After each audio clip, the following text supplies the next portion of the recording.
Welcome guys to this video about Node.js and MongoDB. This is video 1. I will show you how to set up the system. And please remember to subscribe and get notifications so as soon as a new update comes into Node and Mongo, I will make a video about it. Then you're notified so you're always up to date with the newest trends. To check if you have already installed Node.js or Mongo, you can go to the Windows icon and open a terminal, in this case the command prompt. And if you're on a Mac computer, you can do the same thing. You can just do Node and press enter. You can see that Node is not recognized in my system. And if you want to check if Mongo is installed, the best thing you can do is, there are several ways you can do this. You can click on this icon and then just go to remove programs. I just wrote remove,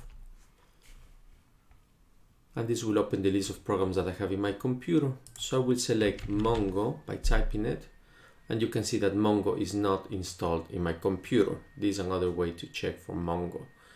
And you can also do the following. You can go to the taskbar, right click and click on this taskbar option.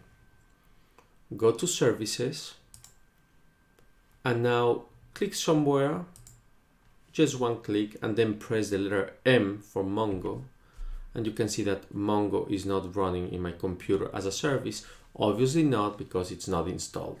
So let's go ahead and download the necessary software. In Google I will just search for Node.js. The website is called nodejs.org. Select the long-time support. Do not select the current version because that's for developers only, and when you are testing the system, click on it. This will pop up, and then just go ahead and download and install. I will pause the video until this finishes downloading. Alright guys, so this is what I get out after clicking on the icon that was downloading. I will install it with you. I will say next. Check. Obviously, leave the path as the default path. Do not touch any of these. This is really important, the add to path. This add to path will allow us to just do node afterwards. So leave it as it is for now. Now let's go and click next. I did click on this before. Do not tick on it. Do not check it.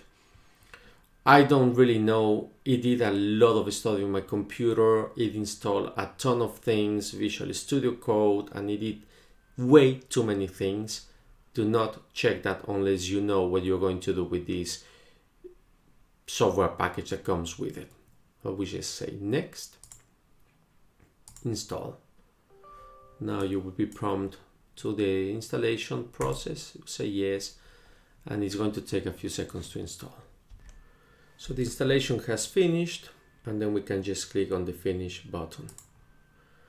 Now in the command prompt, let's try to do node again, and then as soon as you do node and press enter, you can see that now you are in this terminal with node, and then you can just do whatever you want that you will usually do with JavaScript. So you can do 1 + 1, and then you get the result 2. So node has been successfully installed in my machine. If for any reason this node is not running for you, I suggest that you open a new command prompt, a new terminal, just in case that you had some issues, and then you just do node. And you can do, in this case, -- version if you want, and then you can see that I'm using version 12.16.1. Now let's go ahead and do the same thing for Mongo. So I'm going to search for MongoDB. And over here we are going to just go to, do not select this add because it takes you to Mongo Atlas. Just select mongodb.com, and over here we're going to go to software, and we're going to download the community server. I'm going to select my OS, which is Windows x64. Most of you will have this, some of you will have Macs, and then I will select the current version 4.2.4. Let's leave it at the as MSI, so it will download and install all the required software for me automatically. So I will click on download, and this pops up. Now it's downloading. I will click on this icon, and this will take me to the installation process of Mongo. So this is going to prepare to install, and then I get this window out. We say next. We check that agreement. Let's leave it as a complete. Do not select custom. We're not going to do that. We just say complete everything. And we are going to let this install MongoDB as a service, yes. Make sure that this is checked. That means that every time you restart your computer, MongoDB will be running, so you don't have to run it manually. And the rest will stay as it is. I will not touch any of these. Pay attention that I'm installing this on the program files, MongoDB server 4.2. So that is what I'm going to try to remember. Next. Do you want to install Mongo Compass? Mongo Compass is the GUI, the user interface that will allow us to interact with the database if needed. So we can see the collections, the documents, and we can execute queries against Mongo as well. So let's install it. Next, and then I will go ahead and install. All right, so I was prompted with a window in which I had to click on yes. I did not record that, but you will see that it's just a regular installation window that allows you to just give access rights to the computer to install the software. I click on yes on that window. After the installation process has been completed, I get this window that allows me to finish. And the window that you guys see here, it opened automatically in my computer. So if it didn't happen with you, it doesn't really matter. I will show you how to get this open in a second. For now, let's just click on finish. So Mongo has been successfully installed. Now this Mongo Compass, if we go and click on the Windows icon, and then we say Compass, it's popping up in a different window in my screen. Let me see if I can get it to run here. Compass. Then you have the Compass software here. We're not going to use it for now, but just for you to know it if you need it. All right, so we have installed Mongo. We can close it. We have installed Node.js. We can also close that. We have checked if Node was installed, and it is, and now we need to check if Mongo is running. So let's go to the task manager and let's see what we have here. I'm not sure if it's running already in my computer, but yeah, it is. I just found MongoDB and it's running as a server. So every time I start my computer again, it will be there. So now we need to connect to the server via the client. So let's do that. I will just close this, and we're going to open the command prompt, a terminal. You can also use Windows PowerShell if that's what you want. And we need to connect to Mongo via the client. The client in this case is going to be the prompt that I'm using this terminal, but it could be Node.js or PHP or Python. So for the sake of simplicity, we just use the command prompt to see if everything is running. If you just do Mongo, you're not going to see anything in it because that's not a recognized command. So we need to go to the path in which we install Mongo. In my computer, it's installed under C, Program Files, and then it's installed under Somewhere. If you don't remember it, like in my case, the easiest way you can get to that is by doing this. Let's just delete that, the whole thing. Let's open the File Explorer, and then you can navigate through it. You can go to C. I did install it under Program Files that I remember, and then try to search for Mongo. Over here I have MongoDB, I have the server, I have version 4.2, bin, and you have several files. The two most important files is MongoD. This is the server. So in case that you have not installed Mongo as a service, you can run the server by double clicking on this file. But what we're interested is in this mongo.exe, which is the client. D stands for daemon, that's the server, and yes, this Mongo is the client.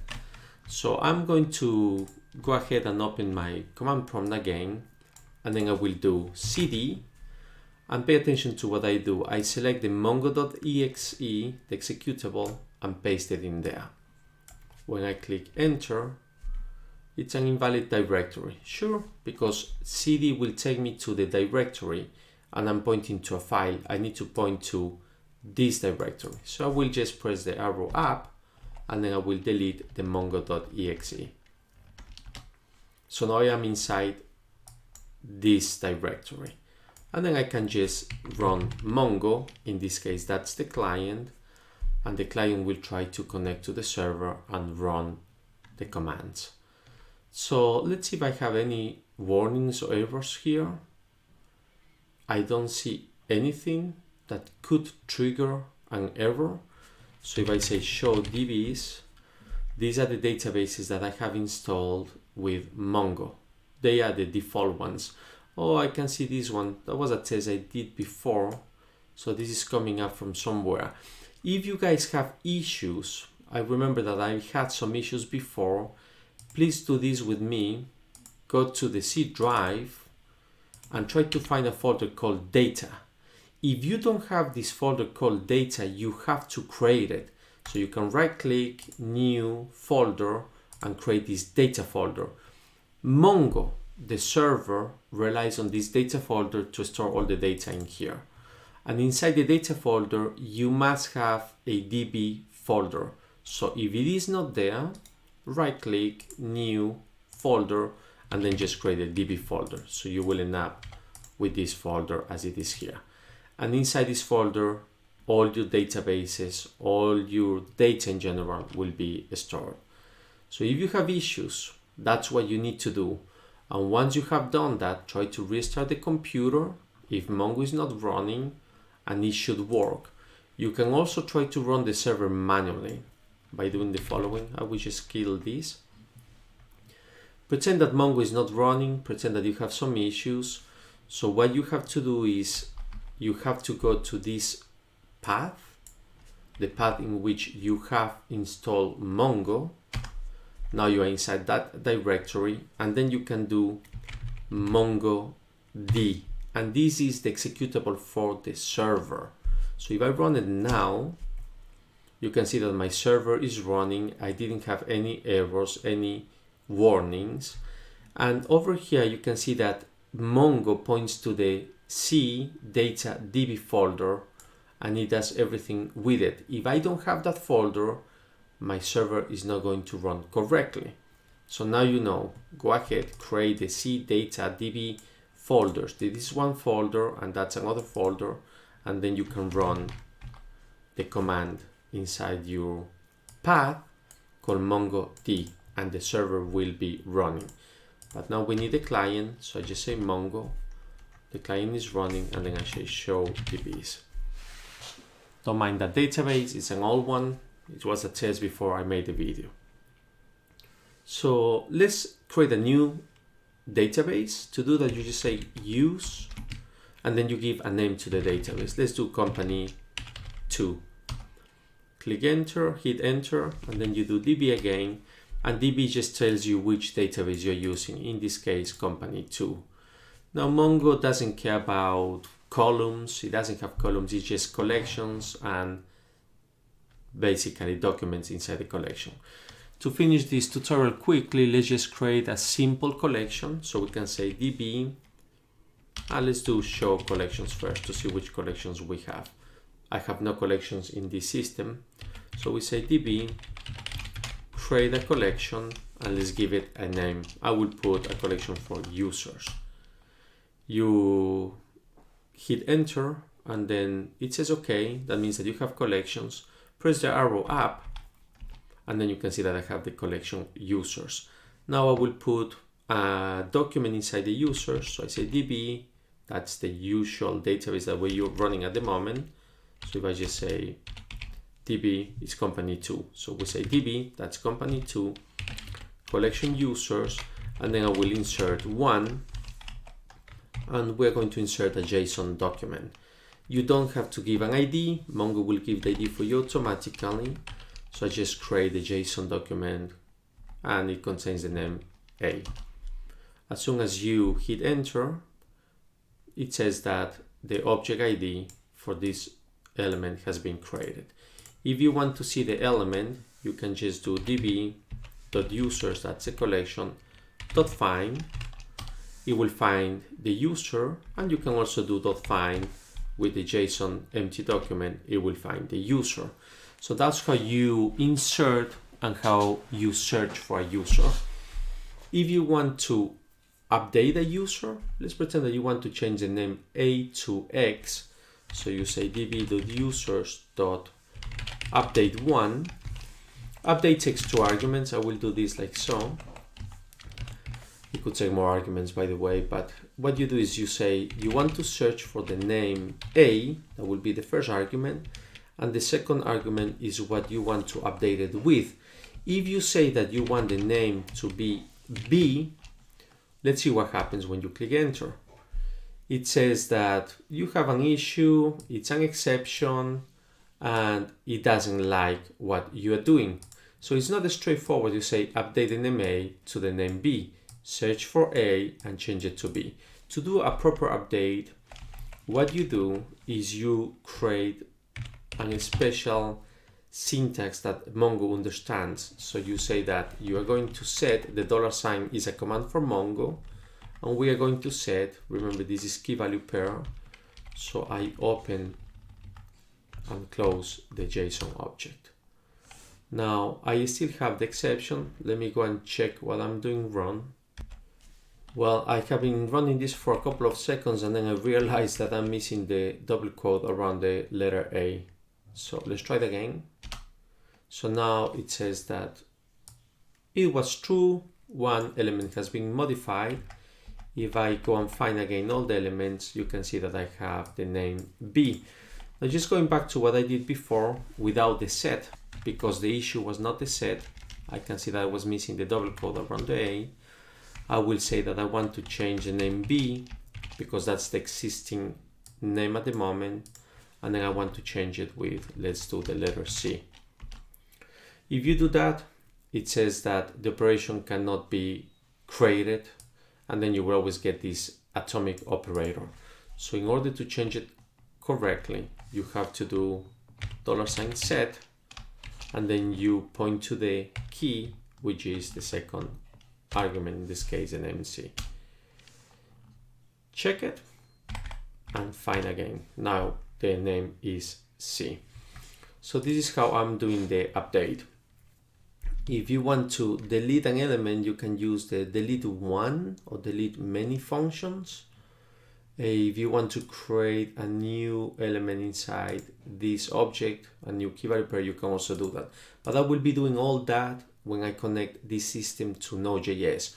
For now, we have a fully running Node system with Mongo. In the next video, I will show you how we do the real deal connecting Node and Mongo. Please get notifications and subscribe. Thank you. In this video, we show you how to do Node.js with MongoDB.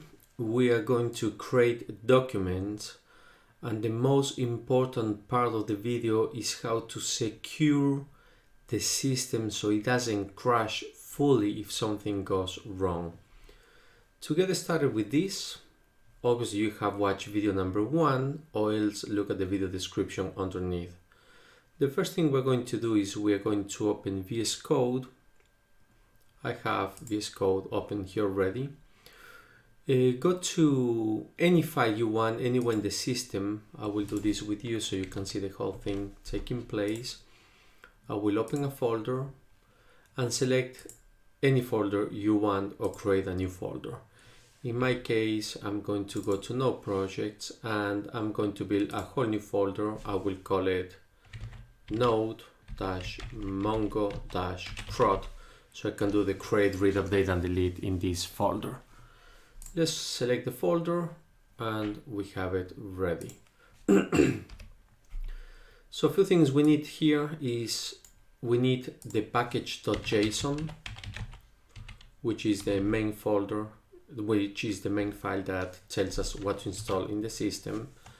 Over here, let's just create a couple of dependencies that will allow us to install what we need to do Node.js and Mongo.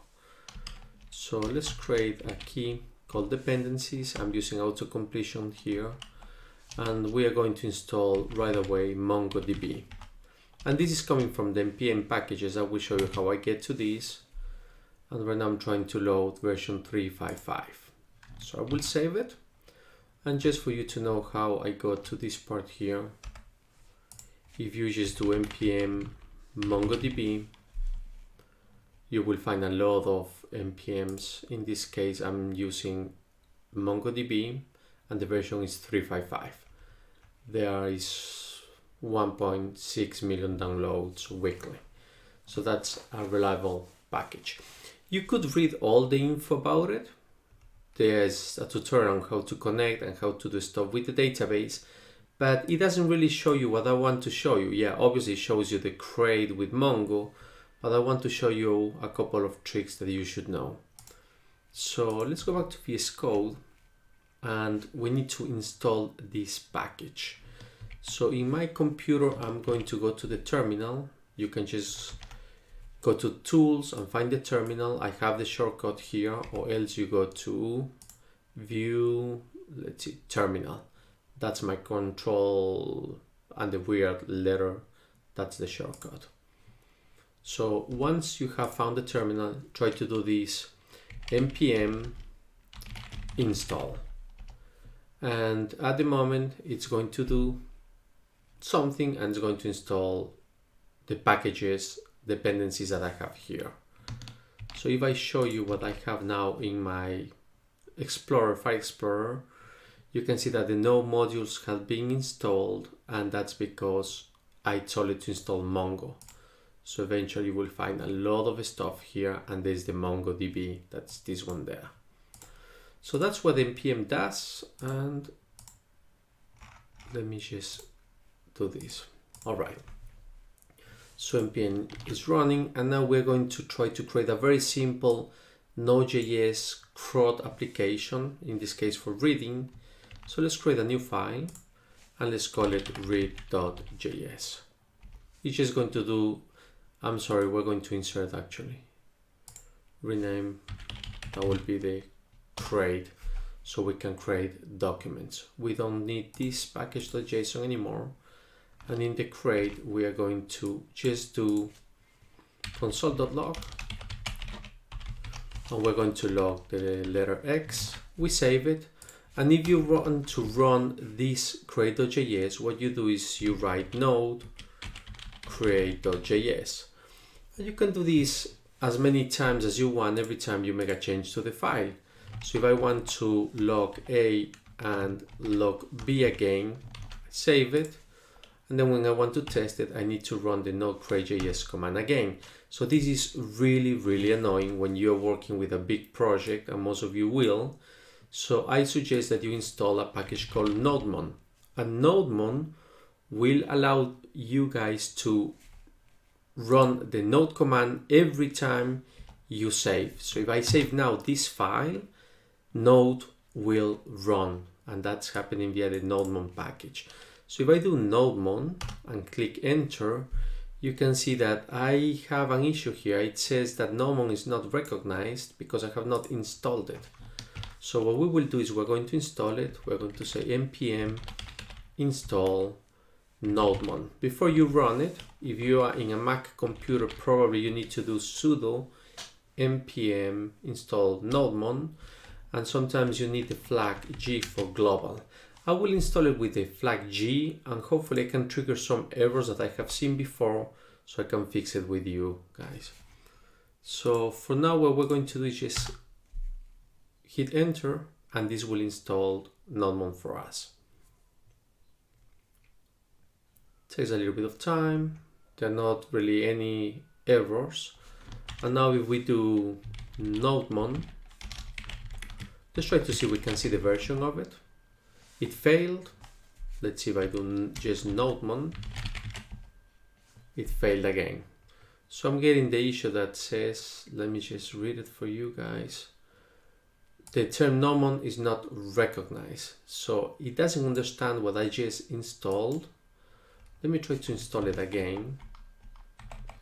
I don't think this space had nothing to do with it. No way. Let's just see. All right, let's do NodeMon. And in some of your computers, it will be working. It's not in my machine. So what I will do is I'm going to try to install it without the G flag. I will just do like so. I'm trying to trigger as many errors I can possibly imagine because every computer is different. So hopefully one of these solutions will do. Now you can see that I don't have the permissions to access if I just do NodeMon like I did here with install NodeMon. So that's not running. So let's do something else. Let's open a terminal, just the command prompt. And once you have it open, let's do something else. Let's try to do npm -- version. And this gives me version 6.13.4. I'm going to try to install NodeMon now. npm install NodeMon. I should get something like I did via the terminal in VS Code. Let's see. All right, this actually worked. It gives me warnings. Let's see if I do NodeMon now. So NodeMon is now understood. So if I say NodeMon -- version, I have version 2.0.2. So you guys see that something really strange happened when I use the terminal and when I use the command prompt. So at the moment the command prompt is running fine. So what I will do is I will close the terminal, and via the command prompt, just to test that it's fully working, I am going to run the NodeMon command inside or pointing to this file create.js. So to do that, I will say cd, and then I will navigate to my Node projects wherever I have this file created, and then I call it Node. Let's see, Mongo CRUD. That's the folder I created. So I will move to that folder, and inside this folder I have the create.js. So now I can do NodeMon create.js. Save, and then I have the X, A, and B, which is coming from there. And I have a little trick here. If I do Control F12, I keep this window on top of the other windows. And if I make a change, so for example, now I take the X away and the B away, I save, and you can see how the letter A pop up automatically. This little thing here is called desk ping. So you guys can go and download it, and if you want to play with it, do it. And to set it, you do Control plus F12, and to deset it, you do the exact same, Control plus F12. So you can have this window always on top of the other windows. A little bit off topic, but I think it's worth mentioning. So now that we're going to create, the first thing we need to do is we need to protect the system from a terrible crash. And I will show you what that means. If you have, let's create a variable, let's call it user, and let's see if the zooming is correct done for you guys. Yeah. And this user variable will contain, let's say, a simple JSON object. This is going to be inserted, by the way, in Mongo in a second. We have the name and we have the last name. And the last name will be the letters AA. So if we console.log the user, save it, then we can see that the user pops up right there. So this is running as expected. The single quotes here and double quotes there, it doesn't matter, it's running as it should. So now I'm going to do console.log user.name, and we should see the letter A down there. If we do last name, we will see AA. So this is running perfectly fine. If we say user.name and now we're going to invent a new key. Let's say that we say 1. We save and 1 is undefined and the system is running fine. But if we say 1.2, we save and now you can see that the whole system just crashed. And this is what you have to avoid. There are so many tutorials out there in which they show you how to insert documents in Mongo or to do systems with Node.js, but mostly they never pay attention to this detail. If this object was coming from an API and it did contain the name and then the key 1 and then the key 2 inside the name, you will have no issues whatsoever. But if the API changes and then eventually they just send you the name without the key 1 and without the key 2 inside the name, then your system will crash. And once the system crashes, all your routes are down and the whole thing is down. You need to literally restart the servers manually or have a program that will restart the server. But when you restart the server, your sessions will be gone and the data that you had in RAM will be gone and you have a lot of issues. So I will show you how you protect this first of all. So whenever you create a system, do the process.on.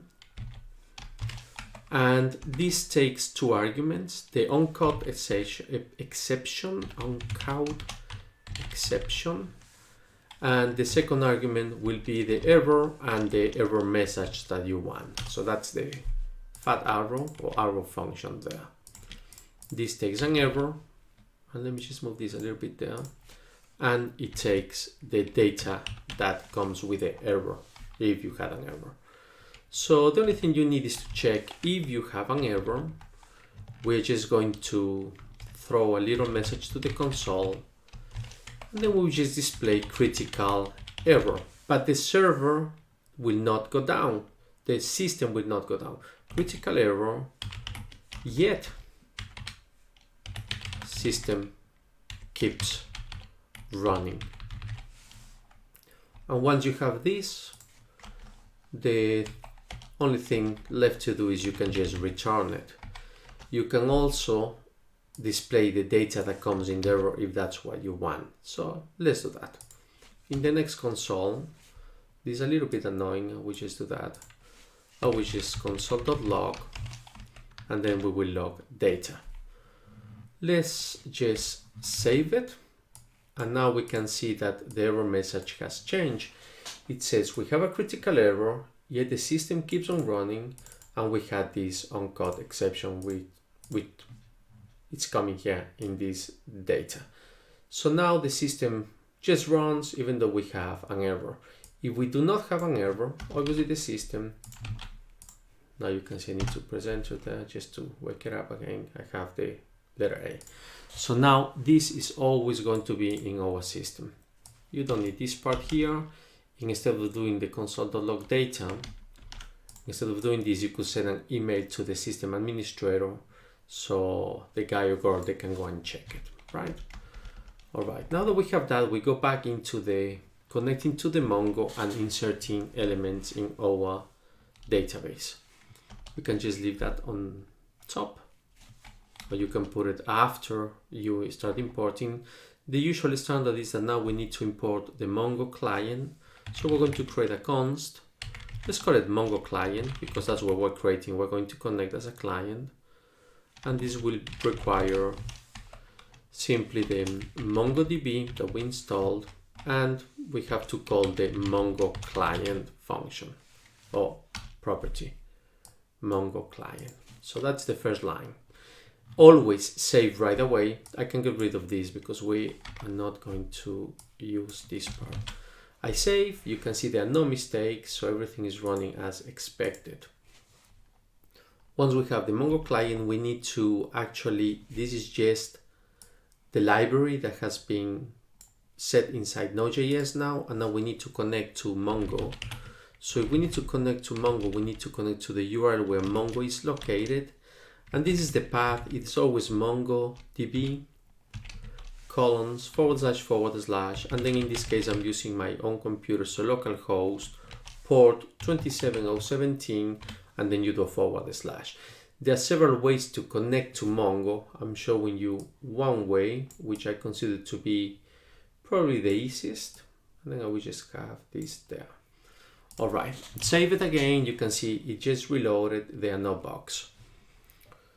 And we also need to have a variable that is going to be our database. So this is going to be letDB, and for now letDB is nothing. It could be an empty string. You can put a null on it. It doesn't really matter because we are going to override this in a second. So we have the database. Save again, always save, always run NodeMon and keep on saving it.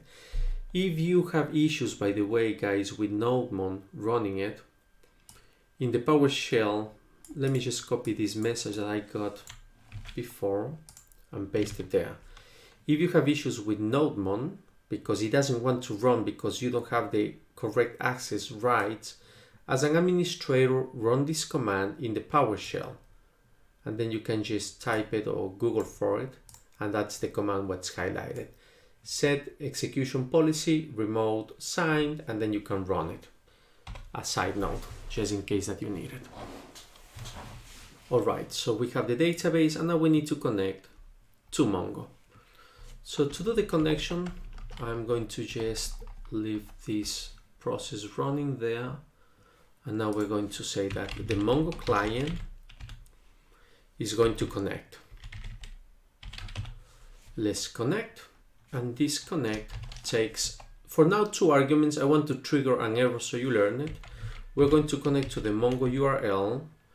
And what we get back is going to be inside this callback, which is the arrow function. This callback, as always in Node.js, the first argument is always the error, and then we're going to get the response. This response is coming from the database. So the response will contain the connection to the MongoDB. And let me just make sure that everything is running as expected. Yeah, it's fine. I don't see any bugs here. Yeah, here comes the first bug. I saved. And as soon as I saved, you can see that I have a warning, a deprecation warning. It says that this connection is deprecated, and then I can see that to use the new Service Discover and Monitor engine, pass this option. You can see that this is a JSON object. I will copy this. I already copied by right-clicking on it. In some systems you can do Control-C. You can just highlight it and right-click on it as well, and that's copying it.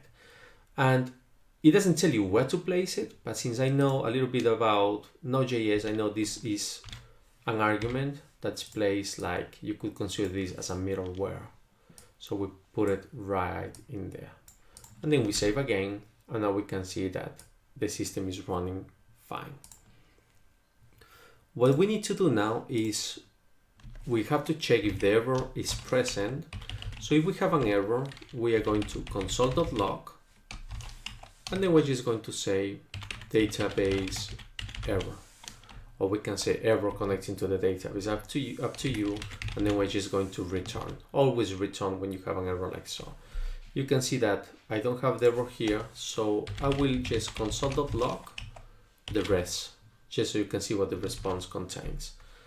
As soon as I save, NodeMon took over, and you can see that the response contains a lot of data. I'm not going to walk you through all of these because it takes too long time, but you can imagine that you can read about it, and then you can see everything about the connection. I'm connecting to a database name called test. I don't really know what test is coming from. I will show you that in a second. And then you have all this. All right. Let me just do this and like that. Great. So save again. And we don't need this console.log because it's annoying me. We do that. Great. So now we are going to tell the system which database we want to use. Right now, the res variable is just the connection to the database. So we're going to tell it which database we want to run on. So we're going to create our DB. We're going to override this variable DB. and that is going to be from the response. We want to use the database, and over here we can invent whatever database we want. In the previous video, I show you how to create a database called company2, but now, just for you to see it, we're going to create a database and we will call it the company database, just so you see it. The company's database. So I will save this. This will restart the system automatically. I do not want to close this NodeMon terminal, so we open a new terminal, and then I will show you how we check if the database has been created or not. So let's create a new command terminal. And if you remember from the previous video, I'm going to connect. You could use Compass, by the way, if you want it. You can just open Compass and check the databases, but I want to do this via the terminal for now. So cd, and we're going to go to program files, and then I'm going to go to MongoDB server. I think it was version 4.2, and then the bin folder. So inside this folder, you have the mongo.exe, which is the executable. So we just do mongo, click enter. So I'm connected to the database from this client. So if I say show DBs, you can see that I have these databases I have been playing with, and at the moment you do not see the company's DB. I will just ping it like so. So it's always going to be at the top, so I can run the commands to check the data, because I don't have any other way to check it at the moment. So the company's database has not been created. I save it again. You can see that it should be built, and then when I do show DBs, it's not there. The issue is because I am not putting any data into it, so Mongo doesn't bother in creating the database for us. So now we're going to put some data inside that database. I'm going to move this user object there. And what I will do now is just point to the collection and insert it. DB, that is our variable. We are going to use a collection. Let's call it users. It doesn't matter how you call it. And then we're going to insert one. So this is a Mongo command. What we want to insert is the user. So we insert the user, and it will give us a callback, like Node works on callbacks. So we'll say that the callback is going to be inside this error function. The callback takes the first argument to be an error and the second argument to be the response from the database. What the response contains, we don't know that at the moment, so we're going to check it. First, check if the error exists. So I just copy and paste. If the error, we're going to say cannot, in this case error, cannot insert. And then we're going to return. And if something went fine, we're just going to console.log the response just to see what it contains. We save it, and now you can see that the response contains this, all this. That's the response. We don't need all of it. Actually, what is important for us is the ID that was returned in the response, so we can use it for a later future, and then we can check the insert count, for example. So before I just run those commands, let me show you what the database contains now. So we'll say show DBs, and now you can see that the company's database has been created. I'm going to use the company's database. So I have switched the database, and then we'll say db.show collections. I want to see all the collections inside this database. Let's see if I can run this command. Show collections. No. db. 2 seconds, guys. All right. Sorry for that. The command is show collections, and then you can see the users popping up. So we say db.users.find. We should see the newly created user with an MA with the last name AA, and you can see that the ID, which is that one, matches the ID that was returned in NodeMon. So this is how we insert elements in NodeMon. If you look at this inserted count, let's just play with it. As an example, I will just copy it by right-clicking on it, and then I will say res dot, and then I will just pass the inserted count. Let's see if this runs. Save, and then you can see that one element was inserted. So it's very good to know that every time you want to see what the object contains, you just log the object, and then when you log it, you can see all the data that you can use for the object, all the properties. These, you can also check the inserted ID, for example. Let's do that. I select the inserted ID, and then I will put this in a nice message. I will just backtick it, and then I will say inserted ID, and then I will use this string literal, template literal, res dot inserted ID. Save it, and now you can see that the newest inserted ID ends in 7907. Let's select all the elements again, and then you can see 7907. So this is the way that you insert one element. In the future, we'll show you how you can insert multiple elements, but for now this is enough. Quick sum up. This is very important. If the server goes down, always have this on so you prevent a total crash. If you have issues running the NodeMon command, use this script in the PowerShell. Alright guys, if you have notified, if you have subscribed, and you have notifications on, as soon as I create more or newest videos, you will be always up to date with it. Thank you. In this video, we show you how to read with Node.js and MongoDB. We're going to read one document and several documents. So in the previous video, I already showed you how we created. So if you have not seen that video, please go to the description about the current video and find the create video for it. So what I will do now is I will create a new file. I will just call it read.js. And not to waste time, take the code from the create.js, copy all of it. Where's the copy? And paste it inside the read.js. So that's the easiest way to do this, because many things are just repeated. If you happen to watch this video directly, I walk you through it pretty quickly. We connect to the server, to the Mongo server. We're going to connect using this URL. Actually, this is not a connection, this is just using the files that we downloaded via the npm install. This is the URL. This is going to be the database pointer.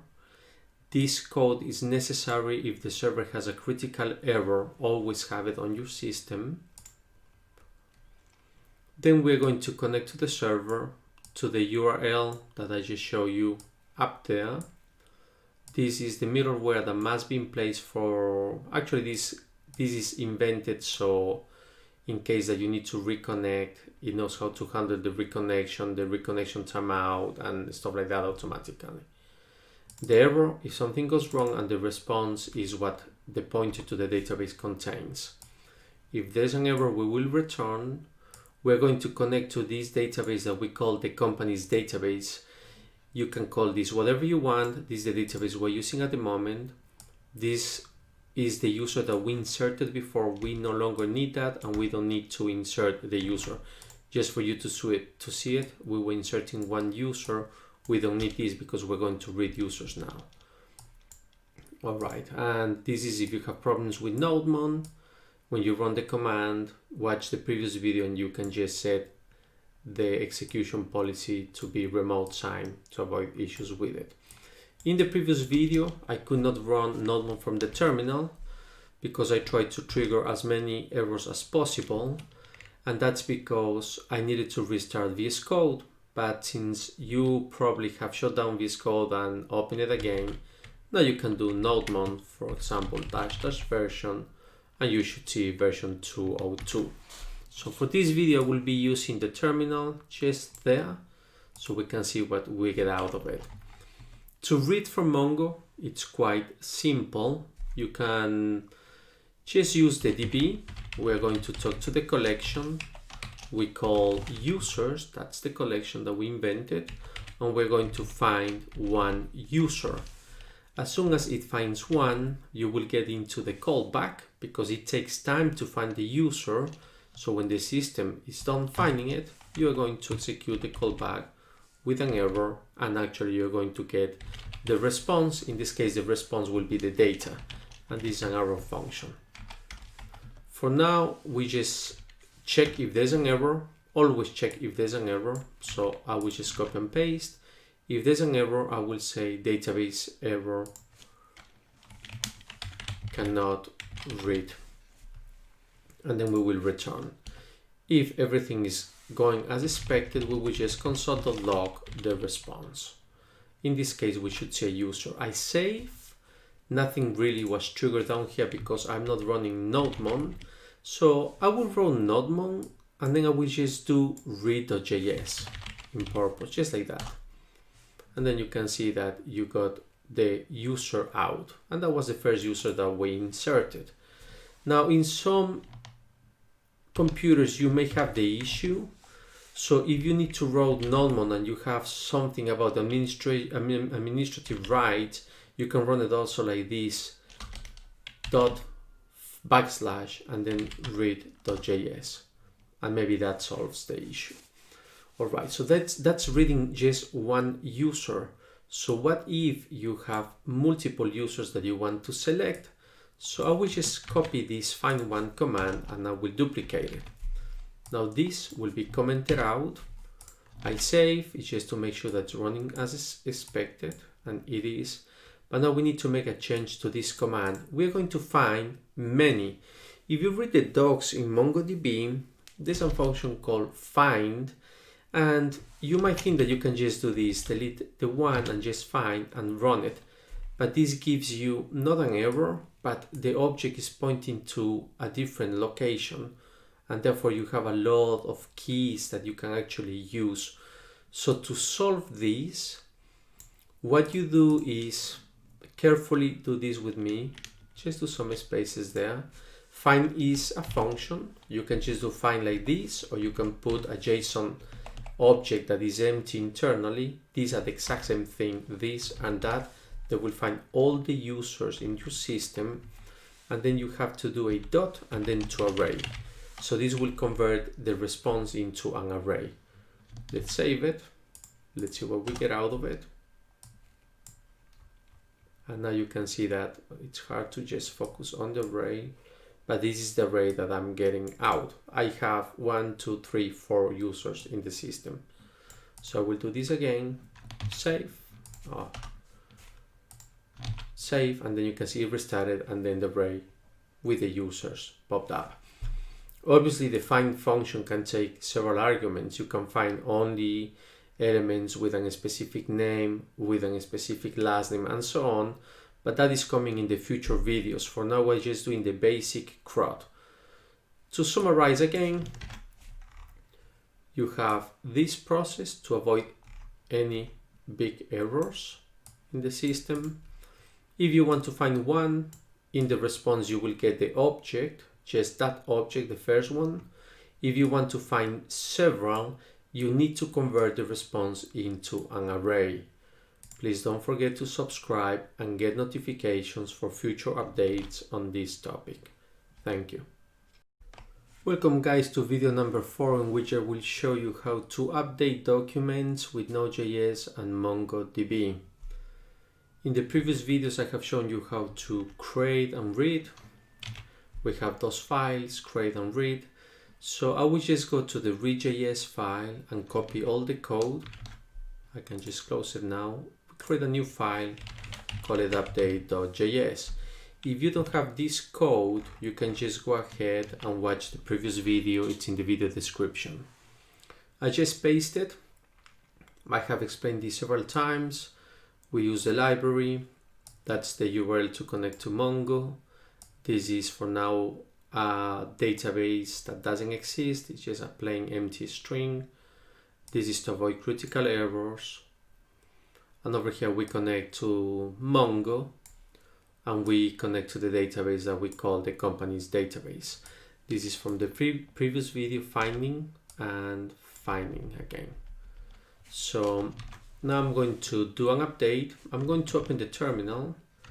I will just cancel everything here, and then we will do nodemon update.js. For now, everything is running as expected. So what we will do is create the update command. We're going to update only one document. So I think it is worth reading the documents. I will just create a new terminal by clicking on the plus sign, and I will do a nodemon read.js, so we can read what we have actually in this file here. The read gives us all the elements that we had in the database. So it's going to find one and it's going to find many. So that's the read. I'm going to just run it. And you can see that these are the, let me just rerun it because something went a little bit off there. So these are the elements that we have in the system. We have the name X with the last name AA, and we have multiple. So I would like to update just and this was from previous test I did. I am going to update the letter X to a different name, to let's say XX. To do that, we say db, and we are going to use the collection users. And now we're going to run a function in Mongo called update1. This update function will always update the first match depending on the query that I execute now. So the update1 takes two arguments for now. The first argument is what I'm looking for, and the second argument is what I want to update it with. The third argument is going to be the callback. So in this case, the callback is going to be the error, and we're going to get a response. And this is an arrow function. So this is how we're going to run the update. By the way, this is the read. So I need to go to the first terminal, that's the update. I will just save it. Nothing really happens because I'm not running any commands. So I will say that I would like to update one where the name is the letter X, and I would like to update it to the set function. If you remember, we use the set. So I'm going to say set. You have to do it like this. This is a Mongo function. I will just break this into lines so you can see the whole thing, every command in one line. And the set is the Mongo function, that's the key, and the value is what I want to replace it with. So I want the name, the key name, to be replaced with 2x's. Again, if we have an error, therefore I copy this line and then I paste it. If there's an error, we're just going to say database error cannot update. Then we return. If something goes fine, we're going to console.log the response from the database. This is going to be an object, so you can see what this contains. I will save it. Now you can see that the response, the object, actually contains this data. Upserted, I'm going to cover that in a future video. We have upserted again, forget about that. We have one match. That means that one element match the letter X. Sorry for that, guys. That's one match. And we have modified one element. So that is the output of this update function. Let's go to the other terminal. They happen to be called the exact same thing. It doesn't really matter. Let's just go there. And since I was running nodemon in the read file, you can see that the X's are already there. This is going to be a little bit tricky for you to understand. I have two nodemon commands, one running for the update and one running for the read. So if I make a change now in the update, I will do find the letter XX and change it to BB. As soon as I save, you can see that the update took place in one terminal, and the terminal that I have my focus on is this second terminal, which is the read, and that's why you see the BBs. So this is how you can do an update and check it. There are other functions where you can update many, and you can even put these in different variables. Let's do that just for you to see it. Let's create a variable. Let's call it const search for, and we are going to search for this element. So we're going to replace the search for variable there, and let's create a const change to. We are going to change it to whatever the set command contains. You can also do this. So let me just quickly replace the variables, do it in one line like so you can see how it will look in your computers. Just the fact that this is missing in my screen, but this is how it will look. So I'm going to say that I'm going to search now. Let's see which data we have. I will just try to rerun the command. In the read file, we have the BBs. So we say we're going to search for BB, and we're going to change it for works, the name. So this name. Save it. And now you can see that Mongo did the change. Now we have this in works. Alright guys, in the next video we'll show you how to delete. Please subscribe and get notifications. Thank you. Alright guys, in this video we'll show you how we can delete documents using Node.js and MongoDB. This is video number 5. In the comments below you can see all the links to the other videos. Let's go to VS Code, and we're going to create a new file, call it delete.js. Since we already have code from the update, read, and the create, I will just take the code from the previous video, which is the update, select all of it, copy it, and then I will paste it inside the delete. So let's make a few changes to it. I have previously explained this in the other videos. You can go and watch them. Now we are not going to update. We are going to delete something. So we are going to just create a variable, call it const delete this. Just for you to know it, we're going to delete everything that the name is BB. We're not going to change this to anything else. So this is a variable that contains this object. Just for you to see what the database contains at this moment, I will open the terminal, and then I will just let me just delete this and that. So we just start fresh, not from the previous video. In the terminal, I'm pointing to this folder called CRUD, which is this folder, and then I have a read file. Whenever I read this file, I will get the data from the database. So we just run it with NodeMon. So NodeMon read.js.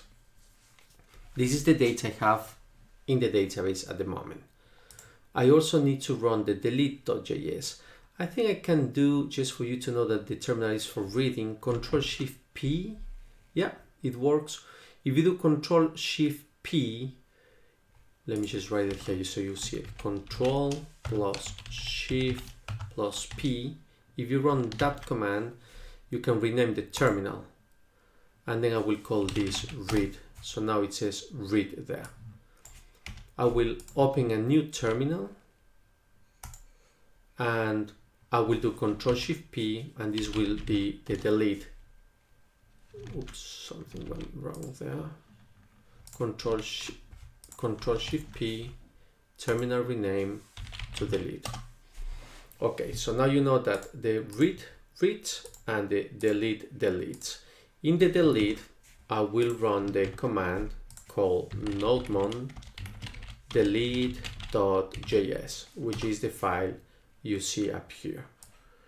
Great. So now every time I delete, the command will run every time I save. So if I do a console.log deleting save, you can see that I'm deleting. And in the read, then I will be reading the data if changes happen to the file. So let's go to the delete, and we're going to say db.collection. We're going to point to the collection called users, and we are going to delete one element, delete one. For now, I want to show you what the read contains. Let me just rerun it. You can see that this element is the exact same copy as that one. It's because I have two commands in that file. But this is the element that I want to delete, the one that ends in 271. So hopefully I can delete that one, 271, ending in that. So we'll delete one. I'm not going to tell what I'm searching for. I'm just going to say delete one element, and then I'm going to run the callback, error, and the response. Right away, I will check if there's an error. I will just display the message, database error, cannot delete. Let's just give it a quick shot. Sorry, let's do a console.log, the res as well, the response. Okay, let's go to the delete terminal. I will save. I don't see any errors here. Actually, if you try to scroll up and down, you can see what you can get out of it. And let's see if something was deleted. So I will just go now to the other terminal, the read terminal. And now let's rerun the command. You can see that it's not there again. It's hard for me to scroll up and down. Something goes off in my computer. So I will just kill it and I will read again. Now I don't have anything in my system. Everything is deleted. I only run delete one and it's gone. Let me just do it again. Read.js. There is no data in the system. So that's the issue I had. I have no clue why this is happening. Let me go and debug it because I think it is worth seeing the issue. I will pause the video and I will get back to you. Alright guys, I'm not sure what's going on here, but I think it is really good that we got to this. What I'm thinking is that if I go to the task manager and you search in the task manager, you will find, at least in my case, because I'm running these videos and doing tests, that I have a lot of these running nodemons inside the consoles. I will just end all these tasks. Let's see if that breaks something in my computer. Hopefully I could delete several of them at once. Just shut down, because it should not have deleted all of them, the elements in the database. It should just take one of them. So now I don't think I have anything else running. There were like ghost processes running in my machine. So I killed all of them. At least that's what I think. So let's try to rerun this. That's good. The terminal process terminated. That's quite good. So I shouldn't have anything running in the system now. Let me just make sure that everything is shut off. I'm looking at other running processes I may have. Okay, so hopefully that was the only issue. If we read again, obviously we're not going to have any data in the system. So let's just rename this terminal to read. And then I will do nodemon read.js. Okay, it's empty. That's quite good. I'm going to insert some data in the database via the create command, via the create.js, and this is just going to insert inside the company's database the user A with the last name AA. Great. Let's create a new terminal. I will rename it, Ctrl+Shift+P, rename it to create. So I'm going to create, and the command I will run here is not nodemon, because this will keep on running. I'm just going to run this one time with node create.js. Save it, and one element was inserted. I can just kill it now by doing Ctrl+CC, and now I'm going to read the files again. Kill it and rerun it. Now I have the file running. This here is one command in the read file, and this is another command from the read file. So It's not that these are two different elements. This is one single JSON object and this is an array of objects. So now we're reading. Let's go to the delete again. And first let's create another one so we can have two. I'm going to create now the element B with the last name BB. I save it and I'm going to run the node create command again. So now I have a new inserted ID, Control CC. So I'm out of it. Let's read the elements. I have, let me just kill it again. And let's rerun the read.js. So now I have the elements A and the elements B. I would like to delete one element and only one with the delete one. The element that I want to delete ends with ID 1b6. 1b6. All right, save it. Now this delete command actually should have done something, but I'm not triggering. You can see I have the read and I have the create. So the read doesn't do anything, just reads it. So we just killed that command. So now reading is taking place. The create is also killed. Make sure that they are killed. And now I'm going to create a new terminal, and this will be just for deleting. So we'll rename it. I will call it delete. This command says I want to delete one. Let's just run node delete.js. Not with NodeMon, just with Node for now. All right, something happened. I got the response, a lot of data in the terminal. That is fine. Now let's move to the read. And I'm not going to read it with NodeMon, but just with node read.js. Null again, deleted everything. Alright guys, so I have killed the processes again, and then I can see that I'm forgetting something very important. The delete one takes one argument, so I'm just going to throw there a JSON empty object. So I'm going to say delete one, whatever object you find first, and then we get the output back. So let's go to the read again. Let's start from scratch. I read. I have now these three elements. Maybe you have more, maybe you have less. And now I'm going to go to the, I want to delete the one with 245. 245, that's the ending ID. So I'm going to go to the delete. I'm going to just clear the terminal. I'm going to save the delete. I'm going to run the delete. Now I can see that deleted count is 1. So we could say res.deleted count and it should show us 1. But before I run this command again, let's quickly go to the run, to the read. Let's kill it. Let's read again. And now you can see that the element that we wanted to delete with 2, whatever that was, let me see. 1b6, I guess that's the one that we wanted to delete. Yeah, 1b6 is gone. So if I delete again, I will get b86 gone. b86 should be gone. So now in the delete, I'm going to say, let's just check the delete, deleted count. So I just copy that, res.deleted count. So I will kill it, kill the terminal, clear it, save it, and now we just delete again.